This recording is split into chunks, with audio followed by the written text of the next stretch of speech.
샘토 가족 여러분 안녕하십니까? 샘토지기 김덕계 목사입니다.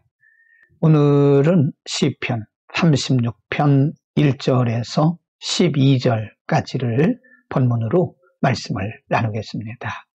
이미 말씀드린 대로 시편 35편, 36편, 37편 그리고 38편은 다윗을 둘러싸고 있었던 여러 악인들과 관련된 말씀입니다. 오늘 말씀도 악인들과 관련된 말씀이죠. 1절에서 4절에서 악인들의 모습을, 5절에서 9절까지는 그 악인들을 대하시는 하나님에 대해서, 그리고 10절에서 12절까지에서는 하나님께서 과연 악인들에 대해서 어떻게 개입하시고 간섭하시는지에 대해서 다윗이 자신의 경험을 통해서 기록을 하고 있습니다. 먼저 1절에서 4절 가운데 보면 다윗이 바라본 악인들의 모습입니다. 1절에 악인의 죄가 그의 마음속으로 이르기를 그의 눈에는 하나님을 두려워하는 빛이 없다. 악인들은 여전히 악을 행하면서도 하나님을 두려워하는 마음이 없다 하는 것이고요. 2절 그가 스스로 자랑하기를 자기의 죄악은 드러나지 아니하고 미워함을 받지도 아니하리라 함이로다.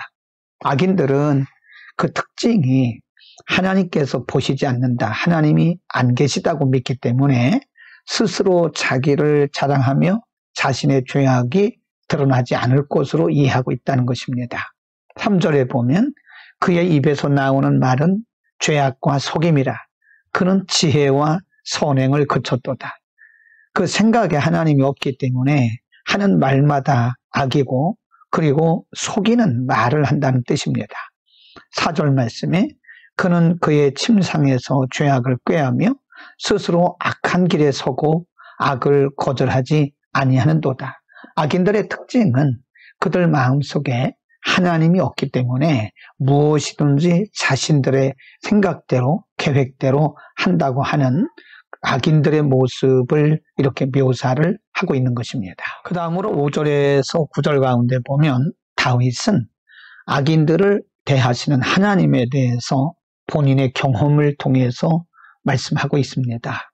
5절 말씀에 여호와여 주의 인자하심이 하늘에 있고 주의 진실하심이 공중에 사무쳤으며 6절 주의 의는 하나님의 산들과 같고 주의 심판은 큰 바다와 같으니이다. 여호와여 주는 사람과 짐승을 구하여 주시나이다. 7절 하나님이여 주의 인자하심이 어찌 그리 보배로우신지요 사람들이 주의 날개 그늘 아래에 피하나이다. 8절 그들이 주의 집에 있는 살진 곳으로 풍족할 것이라 주께서 주의 복락의 강물을 마시게 하시리이다. 9절 진실로 생명의 원천이 주께 있사오니 주의 빛 안에서 우리가 빛을 보리로다.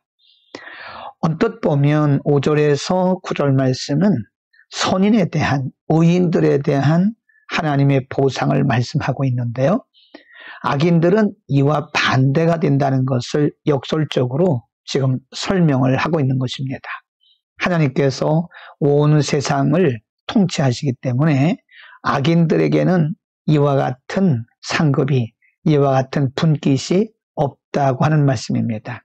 하나님의 자비와 하나님의 긍휼로부터 멀리 있다는 것을 의미하기도 하죠. 여러분 오늘 본문에서 다윗은 악인과 관련된 말씀들을 했는데요. 성경에서 말씀하는 악인은 우리가 생각하는 윤리적 도덕적 차원의 악의를 의미하는 것이 아니고요. 그 마음에 하나님을 부인하고 하나님이 없다고 말하기 때문에 하나님 없이 사는 사람들의 행위를 악인 또는 악행이라고 말하는 것입니다.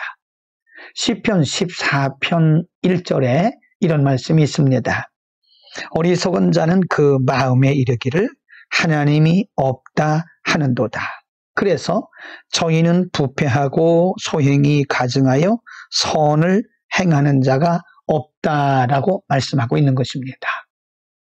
악인들은 그 마음속에 하나님을 두지 않습니다. 하나님을 모시지 않습니다.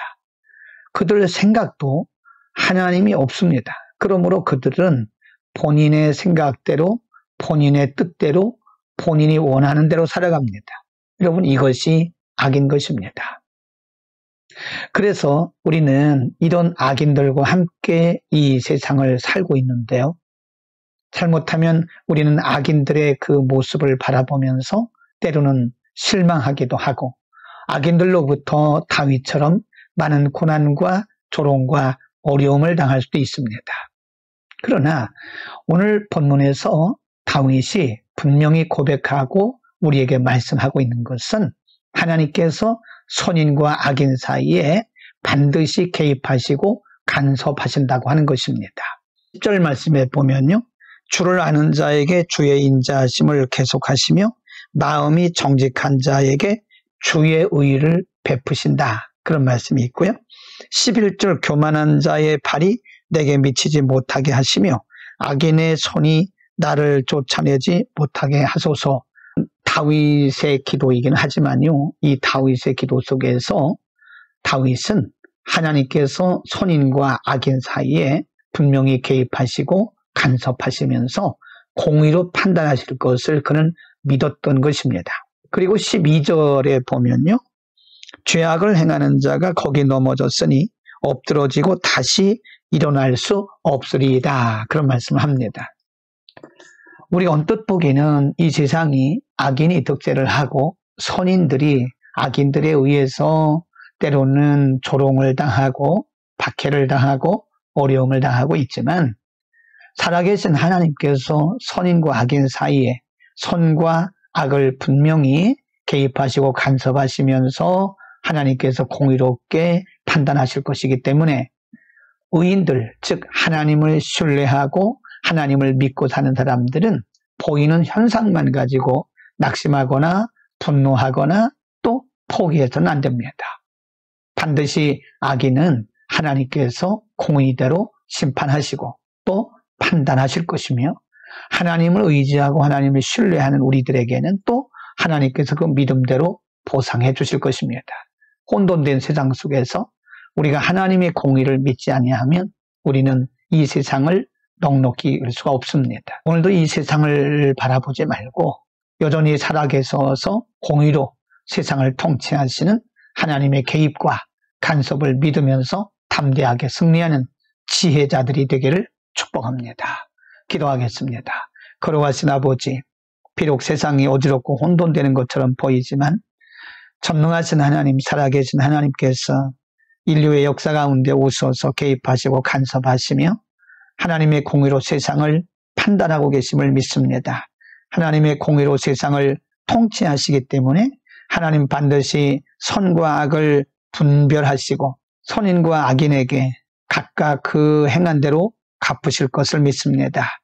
우리가 오늘도 혼돈된 세상을 바라보지 말고 오늘도 이 세상의 주인이시며 이 세상 역사를 통치하시는 공의로우신 하나님을 바라보며 승리하는 하루가 되게 하여 주옵소서.